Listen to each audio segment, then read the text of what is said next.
التمرين مع جوكو نظام الفول بودي من 3 ل 4 ايام في الاسبوع هيكون مناسب ليك جدا لو انت فعلا مشغول وتمل من التمرين بسرعه، وفي اغلب الوقت الجيم على طول زحمه. تبدا تسخن كويس قوي وندخل اول تمرين معانا انكلاين سميث ماشين، هنلعبه بالشكل ده بالاداء ده. وخلي بالك ان كوعك تكون في زاويه 45 درجه ومستوى الدكه تكون ما بين 30 ل 45 درجه، افضل زاويه لتشغيل الصدر بصوره اكبر. وكل ما نرفع الدكه اكتر من كده كل ما الكتف هيشتغل معانا بصوره اكبر، والهدف من التمرين ده ان احنا نشغل الصدر مش الكتف. تاني تمرين معانا اللات بول داون، هنلعبه بالشكل ده. حاول تاخد بالك ان كوعك يكون مايل سنه لقدام شويه، وهنطلع وننزل بالاداء ده. تالت تمرين معانا هنلعب شراج على الماشين. حاول بقدر الامكان انك تثبت هولد ثانيتين تنزل بالراحه ونلعب بالاداء وبالشكل ده.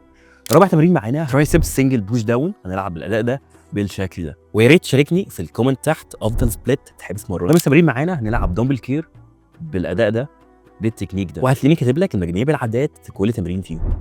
وهنفنش بالسكوات على سميث ماشين بالاداء بالتكنيك ده. حاول بقدر الامكان انك تنزل بالراحه وتطلع بالراحه. واخيرا تمرين بلانك، هنلعب مجموعتين من 45 ثانيه لدقيقه هولد ثابتين بالشكل ده. وافتكر ان كل شخص اسلوب تمرينه غير التاني على حسب هدفه واسلوب حياته ومستوى الحياه، والاهم الالتزام والاستمراريه. وما تنساش تعمل لايك فولو عشان تشوف التمرينات الجايه. ولو محتاج ان اساعدك في رحلتك ابعت لي كلمه جوكو وهبعت لك كل التفاصيل.